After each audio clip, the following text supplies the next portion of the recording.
본 영상은 구약 창세기부터 시대 순서대로 쉽게 이해할 수 있도록 통독 해설 형식으로 구성했습니다. 2부 이스라엘 민족 초기 시대 7강 아브라함의 아들 이삭 1. 언약의 성취 1. 이삭 출생 창세기 21장 1절에서 3절 말씀을 보겠습니다.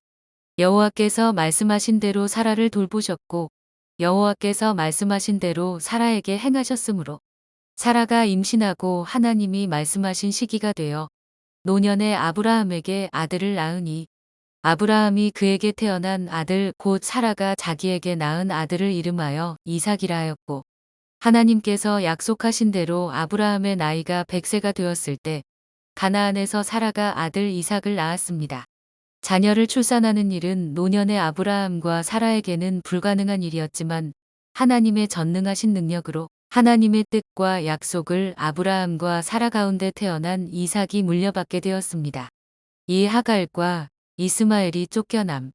창세기 21장 9절에서 13절 말씀을 보겠습니다. 사라가 본즉 아브라함의 아들 애굽 여인 하갈의 아들이 이삭을 놀리는지라. 그가 아브라함에게 이르되 이 여종과 그 아들을 내쫓으라. 이 종의 아들은 내 아들 이삭과 함께 기업을 얻지 못하리라 하므로 아브라함이 그의 아들로 말미암아 그 일이 매우 근심이 되었더니 하나님이 아브라함에게 이르시되 내 아이나 내 여종으로 말미암아 근심하지 말고 사라가 내게 이른 말을 다 들으라. 이삭에게서 나는 자라야 내 씨라 부를 것임이니라. 그러나 여종의 아들도 내 신이 내가 그로 한 민족을 이루게 하리라 하신지라. 어느 날 사라가 여종 하갈의 아들 이스마엘이 이삭을 놀리고 있는 것을 보게 되었는데 사라는 이것을 용납할 수 없었습니다. 그래서 사라가 아브라함에게 종의 아들은 이삭과 함께 기업을 얻지 못하므로 여종과 그 아들을 내쫓으라라고 말했습니다. 이 분쟁은 사실 아브라함과 사라가 하나님의 약속을 기다리지 못하고 아브라함이 하갈을 통해 아들을 낳은 것 때문에 생긴 문제였습니다. 아브라함은 이삭과 같이 이스마엘도 자기 아들이었기 때문에 이 일로 인해 매우 괴로웠습니다. 하나님은 고민하는 아브라함에게 저 아이와 여종 때문에 염려하지 마라. 사라가 무슨 말을 하든 그 말을 들어주어라. 이삭에게서 나는 자라야 내 씨라 부를 것이라. 그러나 여종에게서 낳은 아들도 내 아들이므로 내가 그의 자손도 큰 나라가 되게 할 것이다. 라고 말씀하셨습니다. 하나님께서는 오래전 아브라함에게 이삭에게서 난 자라야 내 씨라 부를 것이라 라고 약속하셨습니다. 이것은 이삭만이 하나님이 말씀하신 언약의 상속자라는 뜻입니다. 3. 하나님이 광야에서 죽어가는 하갈의 아들을 축복. 창세기 21장 14절에서 19절 말씀을 보겠습니다. 아브라함이 아침에 일찍이 일어나 떡과 물 한 가죽 부대를 가져다가 하갈의 어깨에 메워주고 그 아이를 데리고 가게 하니 하갈이 나가서 브엘세바 광야에서 방황하더니 가죽 부대에 물이 떨어진지라 그 자식을 관목덤불 아래에 두고 이르되 아이가 죽는 것을 참아 보지 못하겠다 하고 화살한 바탕 거리 떨어져 마주 앉아 바라보며 소리 내어오니 하나님이 그 어린 아이의 소리를 들으셨으므로 하나님의 사자가 하늘에서부터 하갈을 불러 이르시되 하갈아 무슨 일이냐 두려워하지 말라. 하나님이 저기 있는 아이의 소리를 들으셨나니 일어나 아이를 일으켜 내 손으로 붙들라. 그가 큰 민족을 이루게 하리라 하시니라. 하나님이 하갈의 눈을 밝히셨으므로 샘물을 보고 가서 가죽 부대에 물을 채워다가 그 아이에게 마시게 하였더라. 아브라함은 사라가 원하는 대로 이튿날 아침 일찍 일어나 먹을 것과 물을 가득 채운 가죽 부대를 준비해서 하갈에게 주며 하갈과 이스마엘을 집에서 내어 보냈습니다. 하나님은 쫓겨난 하갈이 사막에서 먹을 물이 떨어지자 아들 이스마엘이 죽을까봐 걱정하며 우는 소리를 들으셨습니다. 그러자 하나님께서는 하갈에게 두려워하지 말라고 하시며 그녀의 눈을 밝히셔서 샘물을 보게 하십니다. 그리고 하나님께서는 하갈을 위로하시며 이스마엘로 하여금 큰 민족을 이루게 하리라. 라고 말씀하셨습니다. 창세기 16장 10절에서 12절에는 여호와의 사자가 또 그에게 이르되 내가 내 씨를 크게 번성하여 그 수가 많아 셀 수 없게 하리라. 여호와의 사자가 또 그에게 이르되 내가 임신하였은즉 아들을 낳으리니 그 이름을 이스마엘이라 하라. 이는 여호와께서 내 고통을 들으셨음이니라. 그가 사람 중에 들나귀 같이 되리니 그의 손이 모든 사람을 치겠고 모든 사람의 손이 그를 칠지며 그가 모든 형제와 대항해서 살리라 하니라라고 기록되어 있습니다.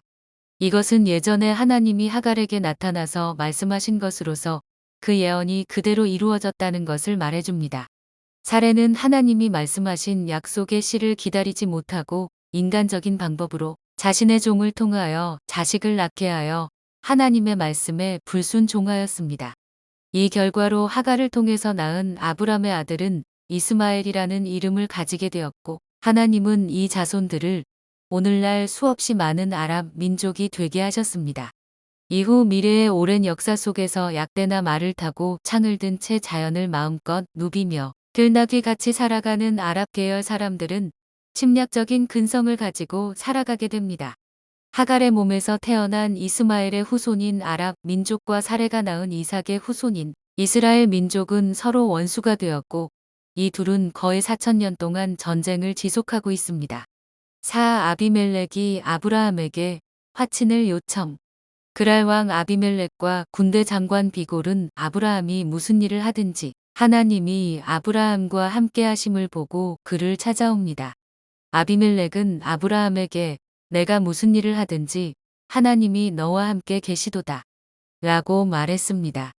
즉, 이들은 하나님이 항상 아브라함을 돕고 계신다는 사실을 고백했던 것입니다. 2. 언약의 시험, 이삭 번제. 1. 아브라함에게 이삭을 번제로 드릴 것을 명령. 창세기 22장 1절에서 2절 말씀을 보겠습니다. 그 일 후에 하나님이 아브라함을 시험하시려고 그를 부르시되 아브라함아 하시니 그가 이르되 내가 여기 있나이다. 여호와께서 이르시되 내 아들 내 사랑하는 독자 이삭을 데리고 모리아 땅으로 가서 내가 내게 일러준 한 산 거기서 그를 번제로 드리라. 시간이 흘러 아브라함의 외아들 이삭은 어느새 15세의 소년이 되었습니다.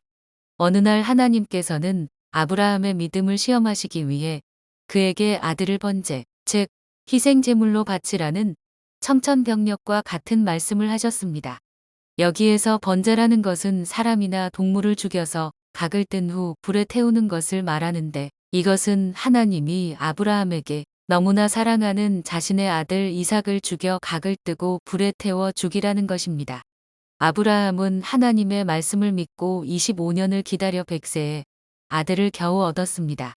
그러나 하나님은 아브라함에게 이삭을 제물로 바치라는 도저히 이해할 수 없는 명령을 하고 계신 것입니다. 만약 하나님이 이삭을 죽이기로 작정하셨다면 아브라함과 사라에게 아들을 선물로 줄 필요가 없었습니다. 그러나 하나님은 아브라함에게 많은 자손을 주시겠다는 약속이 어떻게 이루어질 수 있는 것인가에 대한 시험을 진행하셨습니다. 그럼에도 불구하고 아브라함은 하나님이 어떻게 아들을 번제로 드리라는 이러한 요구를 자신에게 할 수 있느냐고 원망하며 통곡하고 울고 싶은 심정이었을 것입니다. 아브라함은 하나님께서 하란을 떠나라고 하실 때도 모든 것을 포기하고 떠났습니다. 이삭은 하나님께서 약속하신 아브라함의 후손으로 큰 민족을 이루게 하실 약속의 씨였습니다. 하나님은 아브라함에게 아들 이삭이 자식을 낳기도 전에 그를 번제로 바치라고 명령하신 것입니다. 2. 아들을 죽이려 하는 아브라함의 순종. 창세기 22장 3절에서 10절 말씀을 보겠습니다. 아브라함이 아침에 일찍이 일어나 나귀의 안장을 지우고 두 종과 그의 아들 이삭을 데리고 번제에 쓸 나무를 쪼개어 가지고 떠나 하나님이 자기에게 일러주신 곳으로 가더니 제3일에 아브라함이 눈을 들어 그곳을 멀리 바라본지라. 이에 아브라함이 종들에게 이르되 너희는 나귀와 함께 여기서 기다리라. 내가 아이와 함께 저기 가서 예배하고 우리가 너희에게로 돌아오리라 하고 아브라함이 이에 번제 나무를 가져다가 그의 아들 이삭에게 지우고 자기는 불과 칼을 손에 들고 두 사람이 동행하더니 이삭이 그 아버지 아브라함에게 말하여 이르되 내 아버지여 하니 그가 이르되 내 아들아 내가 여기 있노라. 이삭이 이르되 불과 나무는 있거니와 번제할 어린 양은 어디 있나이까? 아브라함이 이르되 내 아들아 번제할 어린 양은 하나님이 자기를 위하여 친히 준비하시리라 하고 두 사람이 함께 나아가서 하나님이 그에게 일러주신 곳에 이른지라. 이에 아브라함이 그곳에 제단을 쌓고 나무를 버려놓고 그의 아들 이삭을 결박하여 제단 나무 위에 놓고 손을 내밀어 칼을 잡고 그 아들을 잡으려 하니 아브라함은 하나님의 약속을 온전히 믿지 못하고 자신의 의지대로 행동했던 과거와는 달리 이제는 어떤 상황에서라도 하나님을 전적으로 믿는 순종의 사람으로 변화되어 있었습니다. 아브라함은 하나님께서 이삭이 죽은 후에라도 다시 살려서 말씀하신 약속을 지키실 것이라고 믿었습니다. 아브라함은 아내 사라와 의논하지도 않고 하나님의 명령에 순종하여 이삭을 바치기로 결심했습니다. 그래서 아브라함은 번제 나무를 가져다가 그의 아들 이삭에게 짊어지게 하고 자신은 불과 칼을 손에 들고 모리아 산 위로 올라갔습니다. 이삭이 아버지 아브라함에게 아버지 불과 장작은 있는데 번제로 바칠 양은 어디에 있습니까? 라며 물었습니다. 그때 아브라함이 아들아 하나님께서 번제로 바칠 양을 준비하실 것이다 라고 대답했습니다. 아브라함이 모리아 산으로 3일 동안을 걸어서 가는 동안 마음이 복잡했습니다. 그에게 있어서 모리아 산으로 가는 길은 눈물과 고통의 길이 되었습니다. 그러나 아브라함은 오직 하나님의 명령에 순종하는 것에만 마음을 집중했습니다. 아브라함은 모리아 산 꼭대기에 가서 제단을 쌓고 나무를 버려놓은 다음 그의 아들 이삭을 결박하였습니다. 그리고 아브라함은 제단 나무 위에 아들을 눕혀놓고 칼을 잡았습니다. 아브라함이 아들 이삭을 잡아 죽이려 했지만 이삭은 늙은 아버지에게 아무 반항도 하지 않았고 그저 침묵으로 순종했습니다. 하나님께서는 아브라함에게 사랑하는 독자를 번제로 바치라 하셨습니다. 하나님은 아브라함을 3일 길을 걸어 모리아 산으로 가게 하시고 이삭을 결박하여 칼로 죽이기 직전까지 그의 믿음을 시험하셨습니다. 하나님은 그동안 불순종하고 실수하는 아브라함을 따라다니며 연단하셨는데 이제 하나님은 이삭을 죽이기 위해 칼을 들어 치려고 하는 그 순간까지 아브라함을 기다리셨던 것입니다. 3. 하나님께서 이삭을 죽이려 하는 아브라함을 막고 수장을 준비함. 창세기 22장 11절에서 14절 말씀을 보겠습니다. 여호와의 사자가 하늘에서부터 그를 불러 이르시되 아브라함아 아브라함아 하시는지라. 아브라함이 이르되 내가 여기 있나이다 하매 사자가 이르시되 그 아이에게 내 손을 대지 말라. 그에게 아무 일도 하지 말라. 내가 내 아들 내 독자까지도 내게 아끼지 아니하였으니 내가 이제야 내가 하나님을 경외하는 줄을 아노라. 아브라함이 눈을 들어 살펴본즉 한 수장이 뒤에 있는데 뿔이 수풀에 걸려 있는지라. 아브라함이 가서 그 수장을 가져다가 아들을 대신하여 번제로 드렸더라. 아브라함이 그 땅 이름을 여호와 이레라 하였으므로 오늘날까지 사람들이 이르기를 여호와의 산에서 준비되리라 하더라. 아브라함이 이삭을 제물로 드리기 위해 칼을 들고 죽이려는 순간 하나님이 하늘에서 아브라함아 아브라함아 라며 부르셨습니다.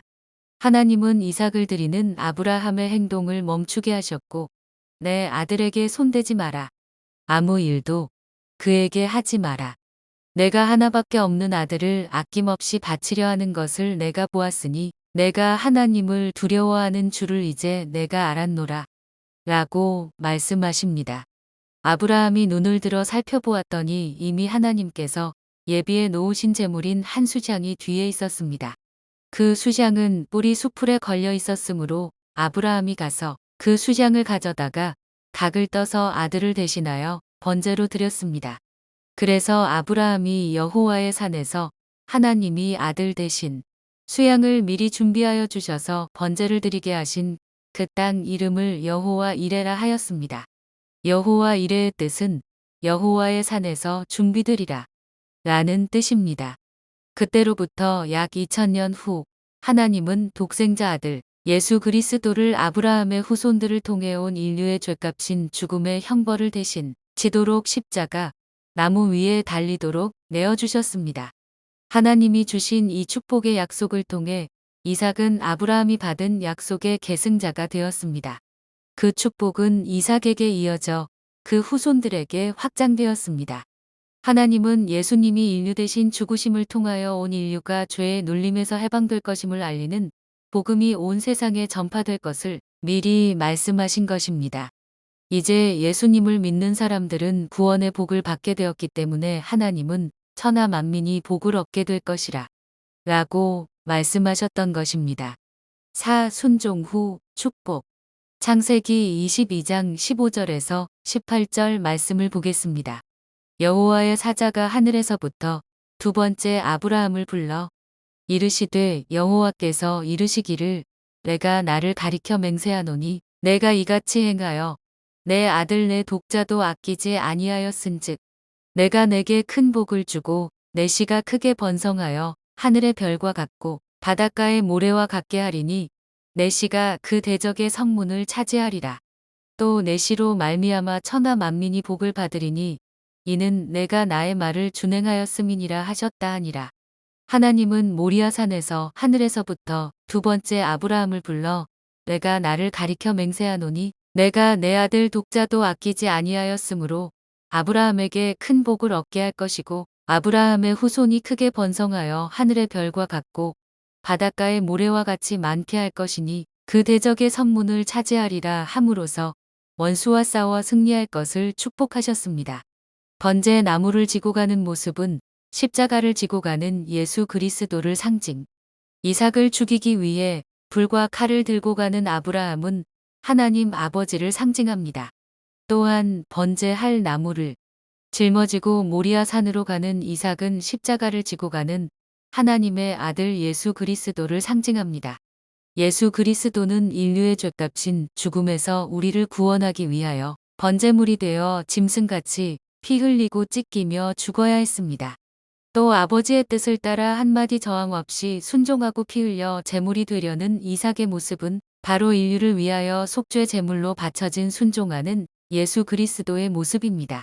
그 이삭을 찢어 죽여서 번제물로 드려야 하는 아브라함의 피눈물은 바로 인간이 지은 죄값인 죽음을 대신 짊어지기 위해 짐승같이 죽어야 하는 예수 그리스도의 심정을 가진 하나님의 마음입니다.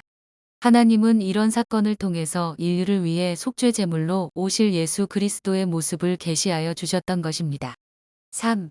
사라가 죽고 가나안 땅에서 장례. 아브라함의 아내인 사라는 127세의 나이로 헤브론에서 죽었습니다. 아브라함은 사라를 장사 지내기 위해 헷 족속 에브론에게 막벨라 굴이 포함된 밭을 값을 치르고 샀습니다. 헤브론에 있는 막벨라 굴은 아브라함 가족이 가나안 땅에서 소유하게 된 최초의 땅으로서 나중에 아브라함의 가족들도 묻히게 됩니다. 아브라함이 에브론에게 400세겔을 세워준 후 이 땅의 법적인 소유권이 아브라함에게 넘겨졌습니다. 아브라함이 매입한 것은 사라를 목보자 하는 굴이 있는 밭과 밭주 위에 심어진 모든 나무였습니다. 그 당시에는 나무도 땅의 부속물로 여겨졌기 때문에 땅이 매매되면 새 주인의 소유가 되었습니다. 성문에 있던 모든 햇사람이 보는 앞에서 이 땅의 소유권이 에브론으로부터 아브라함에게 넘어간 일이 확인되었습니다. 이 때문에 이 순간부터 아브라함과 그의 자손들이 이 가나안 땅의 영원한 주인이 된 것입니다. 이 가나안 땅은 아브라함이 하나님께로부터 기업으로 약속받은 땅이었고 아브라함이 이 땅을 구입함으로써 하나님께서 이스라엘에게 가나안 땅을 주시겠다는 약속이 처음으로 이루어지기 시작한 것입니다. 4. 이삭이 리브가와 결혼. 창세기 24장 7절 말씀을 보겠습니다. 하늘의 하나님 여호와께서 나를 내 아버지의 집과 내 고향 땅에서 떠나게 하시고 내게 말씀하시며 내게 맹세하여 이르시기를 이 땅을 내 씨에게 주리라 하셨으니 그가 그 사자를 너보다 앞서 보내실지라 내가 거기서 내 아들을 위하여 아내를 택할지니라. 가나안 사람들은 풍년을 준다는 남신 바알과 그 아내인 사랑과 전쟁의 여신 아스다롯 등 많은 신을 숭배했습니다. 그래서 아브라함은 아들 이삭이 가나안의 여인을 아내로 얻게 되면 이삭이 우상을 숭배하게 될까봐 걱정했습니다. 아브라함은 그의 종 다메섹 사람 엘리에셀에게 아브라함의 친척이 사는 하란에 가서 40세가 된 이삭의 신부를 찾아오게 했습니다. 아브라함이 종을 떠나보내면서 그가 그 사자를 너보다 앞서 보내실지라 라고 하나님께서 예언한 것이 실현되었습니다. 종이 하란에 가서 기도를 미처 마치기도 전에 리브가가 물을 걷기 위해 우물에 나타난 것입니다. 하나님께서는 아브라함의 종 엘리에셀을 인도하셔서 리브가를 만나게 하셨습니다. 리브가는 아브라함의 동생 나홀의 아내 밀가가 낳은 아들 부두엘의 딸이므로 리브가는 이삭의 조카가 되는 것입니다. 부두엘 집안의 중심은 리브가의 오빠 라반이었습니다. 엘리에셀의 이야기를 듣고 라반은 리브가의 의견을 따르겠다고 말했으며 리브가는 이삭의 아내가 되겠다고 대답했습니다. 리브가가 아브라함의 종 엘리에셀을 따라 떠날 때 라반이 리브가를 축복해 주었습니다. 리브가는 길고 먼 여행을 통해 가나안 땅으로 와서 이삭과 결혼했습니다. 7강은 아브라함의 아들 이삭의 출생, 하갈과 이스마엘의 추방, 이삭 번제 사건 그리고 헤브론의 막벨라 굴에 묻힌 사라의 죽음, 이삭과 결혼한 리브가에 관하여 살펴보았습니다. 8강은 이삭의 아들 야곱에 대해 알아보겠습니다.